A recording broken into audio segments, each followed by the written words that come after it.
낭낭님들 안녕하세요. 제가 자꾸 하나님의 뜻에 대한 묵상을 많이 하게 되는 이유는 모든 신자들은 그렇죠. 우리 모든 그러니까 우리 일생이 아마 다들 원해서 내가 선택해서 태어나신 분은 아마가 아니라 분명히 한 분도 없고, 그 뭐 부모님의 뭐 계획하에는 가능하겠지만 모든 생명체들이 결국은 자기 의지로 태어난 건 아니잖아요.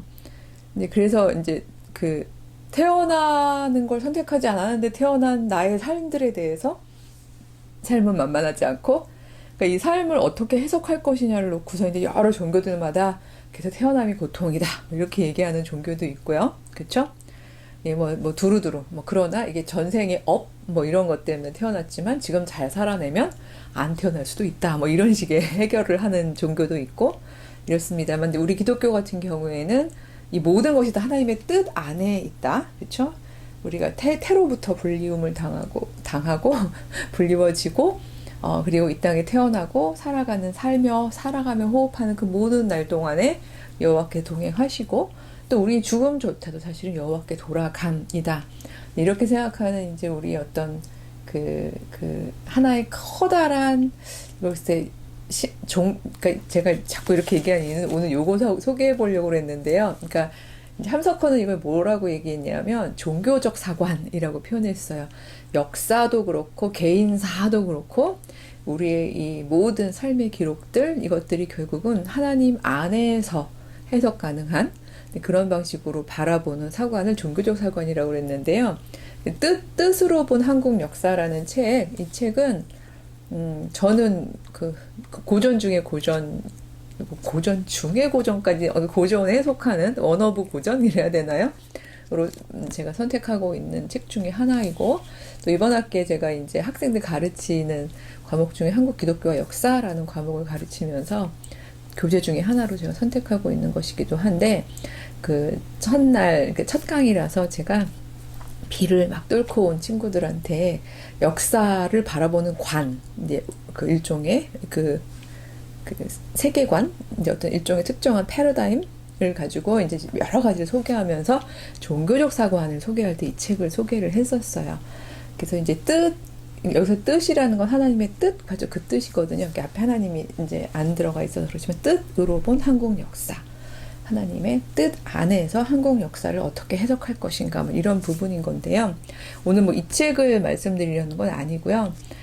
여기서 이 하나님의 뜻 안에서 히스기야가 간절히 기도한 뒤에 일어났던 유다의, 그러니까 예루살렘의 일종의 구원 상황 뿐만이 아니라, 이제 오늘 우리가 살펴볼 부분은 히스기야가 다 아시는 부분이지만 왜 죽을 병에 걸렸었잖아요. 근데 그게 히스기야가 기도했기 때문이라기보다는 히스기야의 기도의 중심이라고, 그 중심 내용을 하나님께서 들으시면서 오히려 하나님께서 그의 생명을 15년을 더 연장시켜주는, 바로 그 안에도 그것도 하나님의 하나님의 뜻이 무엇인가라는 이 부분을, 제가 하나님의 열심을 얘기할 때 했던 애써서 기꺼이 하나님이 그냥 모든 거를 다 그냥 주관하시려는 그 능력과 가능성을 계속 뒤로 물리시는 열심, 그쵸?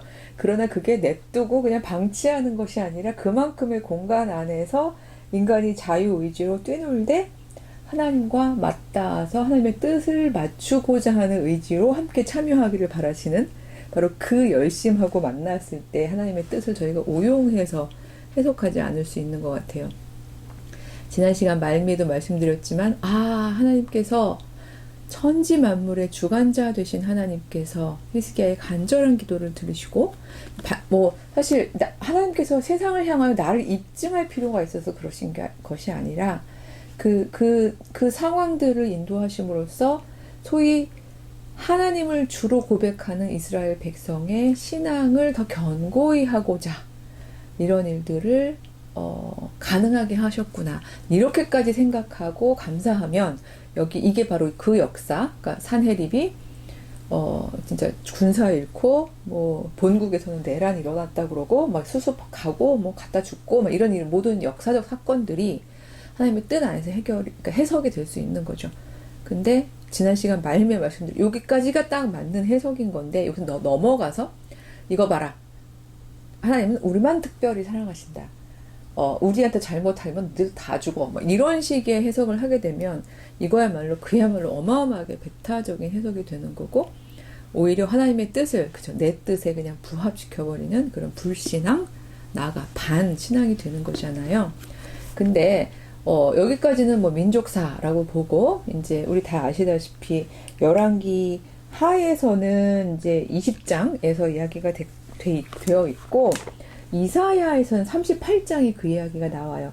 이런 거 보다 보면 아마 우리 이제 인문 신학이기 때문에 인문학적인 부분도 접지 않고 바라보신다면 사료가 왜냐면 이사야의 말씀은 우리가 이제 보통 전제하는 거는 모든 예언자들은 계시를 거의 막 직통 계시.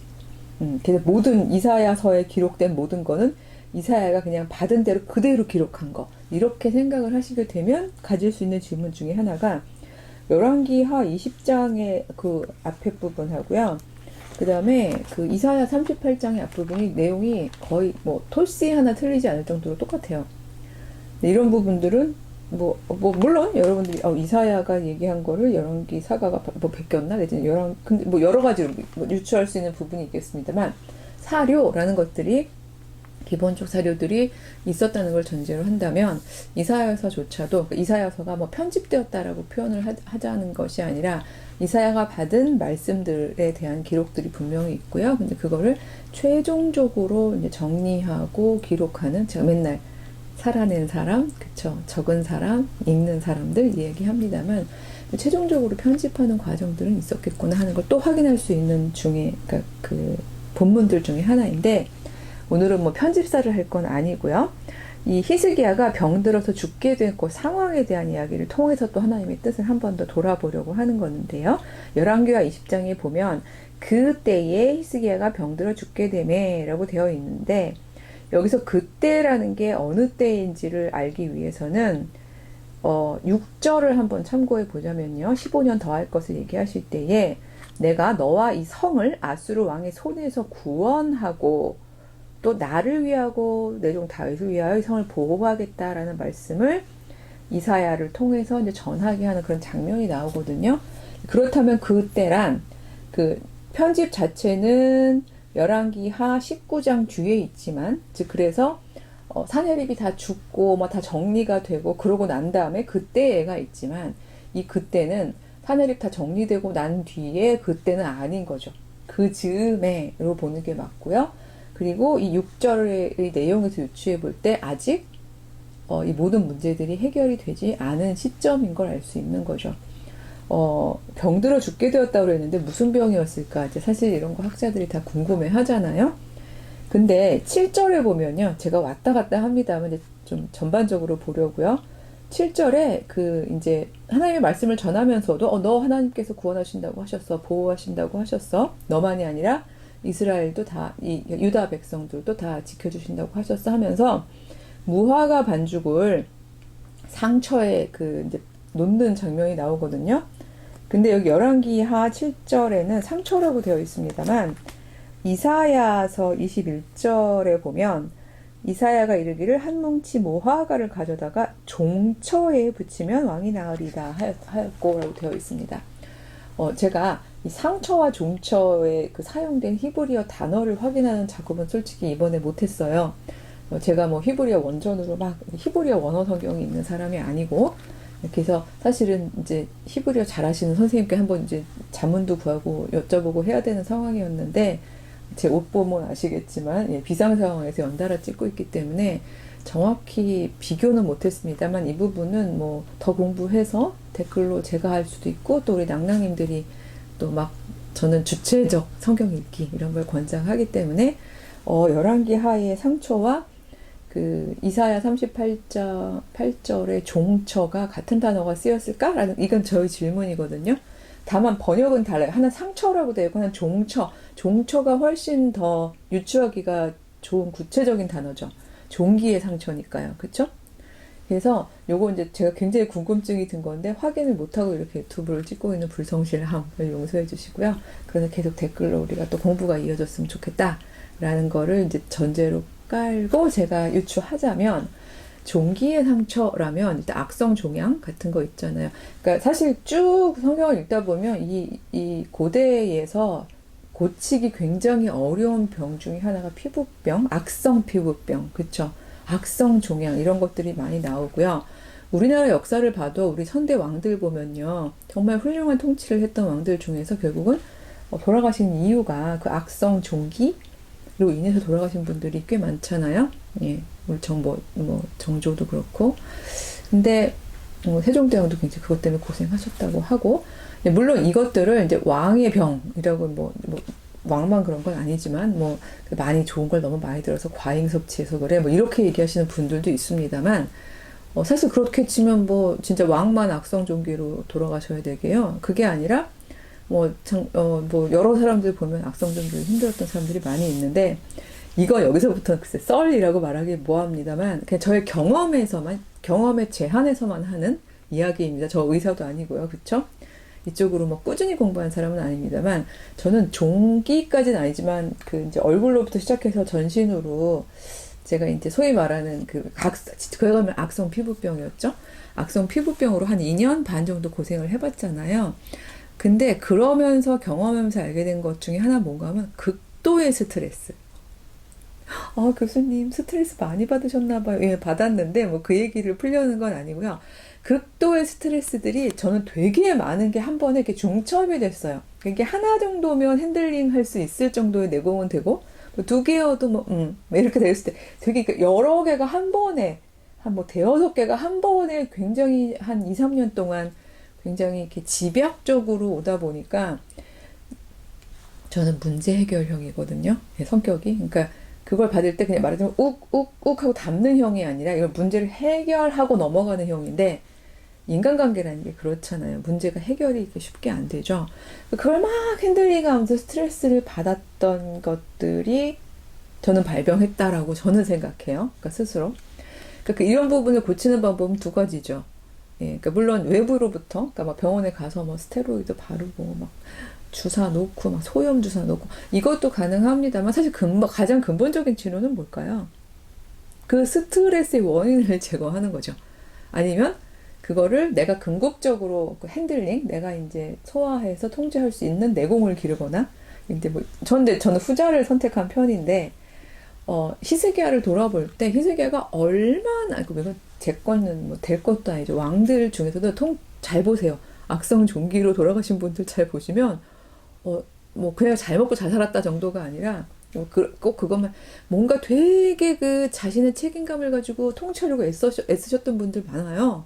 근데 히스기야의 경우도 진짜 어렸을 때부터 스트레스가 많았을 거라고 말씀을 드렸잖아요. 자기 동기 중에 한 사람이, 한 왕자가 아버지에 의해서 정말 번제물이 되는 것부터, 보는 것부터 시작해가지고 살면서 얼마나 많은 스트레스를 받으며 살았겠어요. 근데 왕이 되었고, 본인이 하필 왕이 된 그 시점이 평화 시기도 아니고, 북왕국, 형제 왕국이잖아요. 어쨌든, 잔인하게 망하는 거 봤고, 곧 우리 차례고, 이 모든 것들이 어마어마한 스트레스였을 거라고 생각해요. 차라리 나 하나면, 그냥 개인이면, 하나님 신앙 안에서 있다가 조용히 부르시면 가고 말지. 그쵸?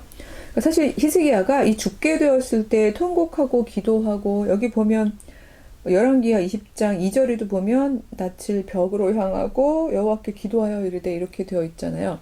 그러니까 낯을 벽으로 향하고 여호와께 기도했다는 게 저도 지난 시간에도 말씀드렸듯이 얼굴을 벽으로 향했다는 게 사람에게 의지하지 않았다라는 걸로 저는 읽혀요. 그러니까 저의 읽기 방식은 오직 여호와만 붙잡는 거죠. 그리고 심히 통곡했다고 3절 끝에 되어 있는데요. 기도하고 통곡하는 이 내용들이 저 좀 살게 해주세요. 저 오래 살고 싶어요. 이렇게 고생만 하다 가고 싶지 않아요. 저도 좀 행복한 날이 있어야 되지 않을까요?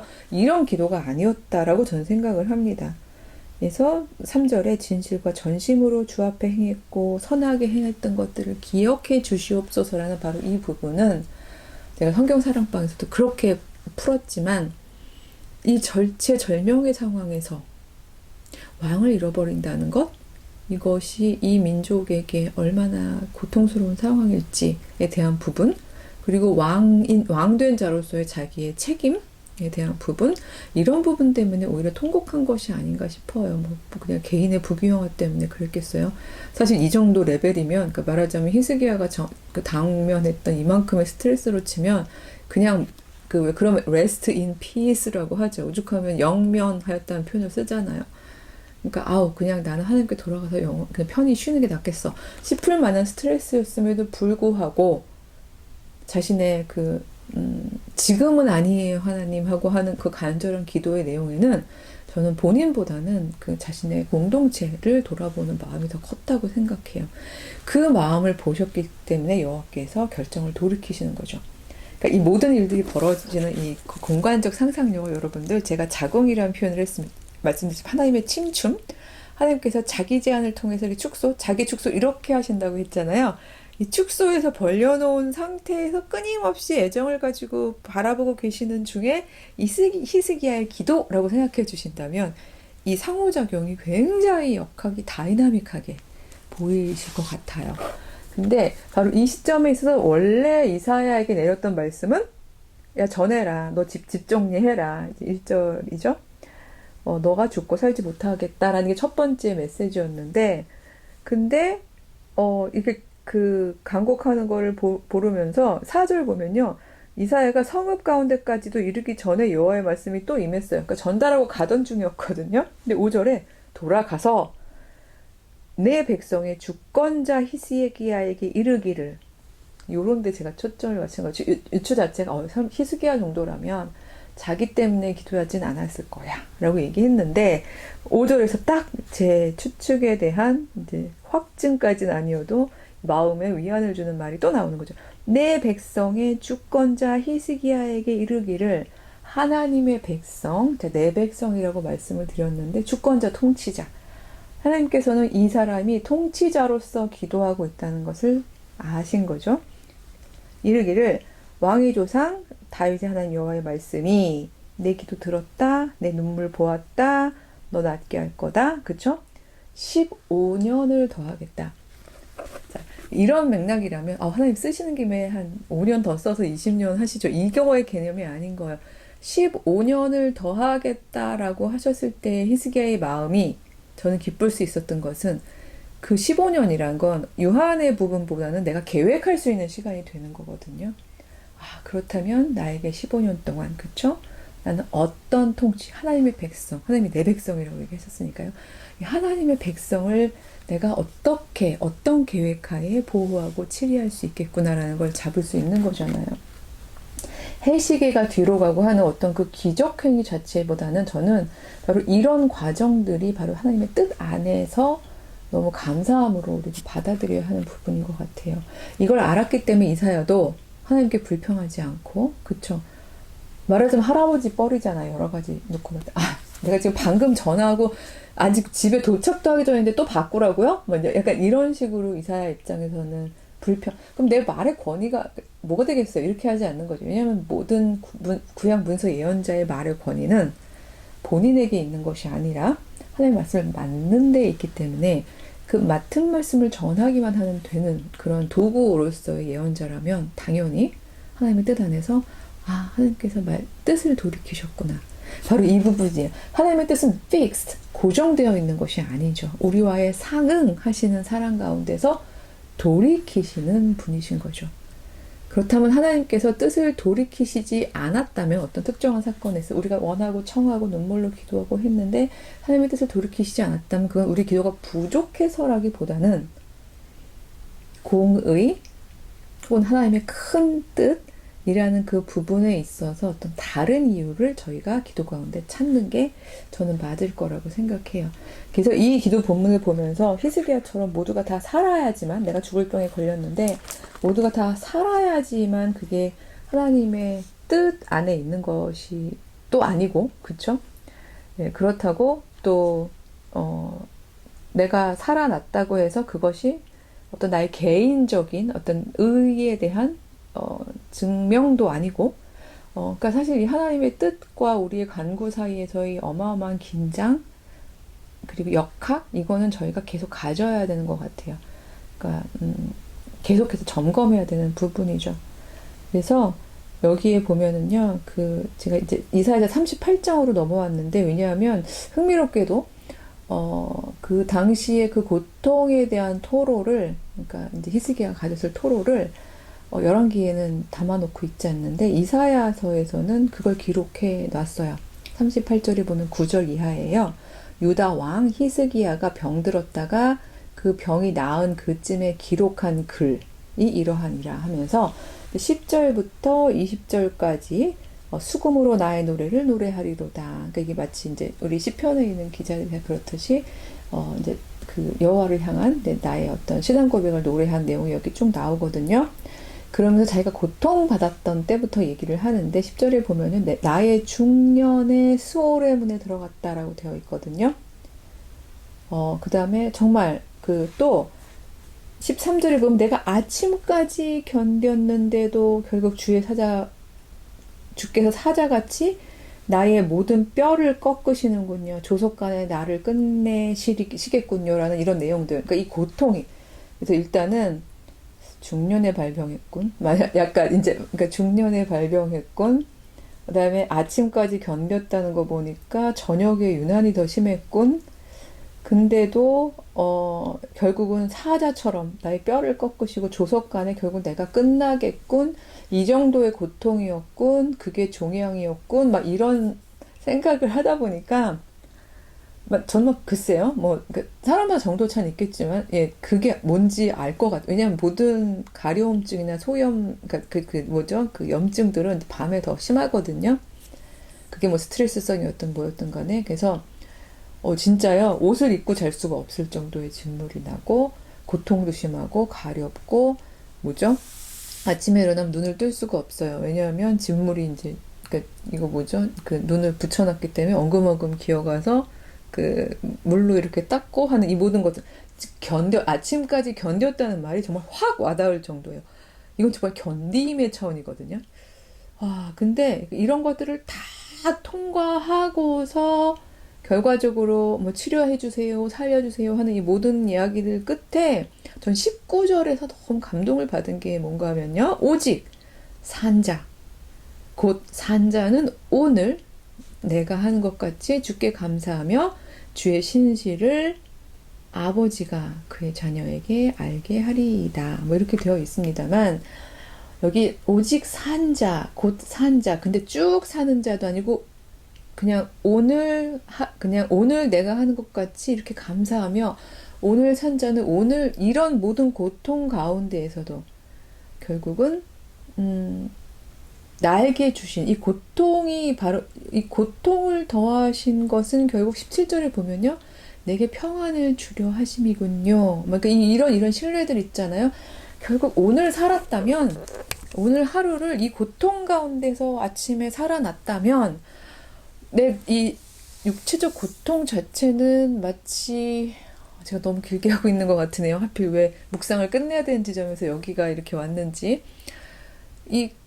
정말 조석간에 정말 사자처럼 나의 뼈를 꺾을 정도로 진짜 너무 고통스럽지만 이 모든 고통들은 나에게 이게 내가 죽게 되든 살게 되든 평안을 주시고자 함임을 내가 아는데 나의 원이기도 하면서 나의 믿음은 나를 치료해 주사, 그쵸? 나로 하여금 주께 영광 돌리게 하시겠다는 그 신앙 고백 속에서 저는 가장 오늘 산 자, 지금 오늘을 살아있는 자, 우리 오늘을 감사함으로 여기면서 살아가자, 그쵸? 이 내용, 그 다음에 이것이 이 주님의 신실하심, 열심하고 신실하심이 같이 가는 겁니다만 이것을 아버지가 자녀에게 알게 하리이다 라고 되어 있는데 왜냐하면 모든 후대들은 보고 보면서 배우는 거니까요. 그래서 제가 이 뒷부분은 너무 하고 싶었는데 히스기야 그만할래요 해놓고서 이걸 또 본문을 가지고 또 묵상을 하자니 뭐 한다고 우리 낭낭님들이 야단치실 건 아니지만 언젠가 한번 약간 뭐라 그럴까 저는 문학적인 사람은 아닙니다만 이 성서 안에 보면 참 어떤 아름다운 주옥 같은 시들이 많이 있잖아요. 그래서 또 실존적인 시들 그래서 그 시들만 모아가지고 한번 우리가 하게 되는 시간이 있을 때에 히스기야의 시도 한번 하기로 하고요. 그렇게 약속하고 시기한 이쯤에서 마칠게요. 저희 모두 오늘 우리 살아있는 우리들은 우리의 자녀들이 하나님이 저렇게 살아계셔서 역사하시는구나를 보여줄 수 있는 그런 신앙의 부모들, 신앙의 어른들로 또 삶을 잘 굳건하게 버텨냈으면 좋겠습니다. 낭낭이들 한 주간 또 승리하시고요. 다음 주에 뵐게요. 안녕.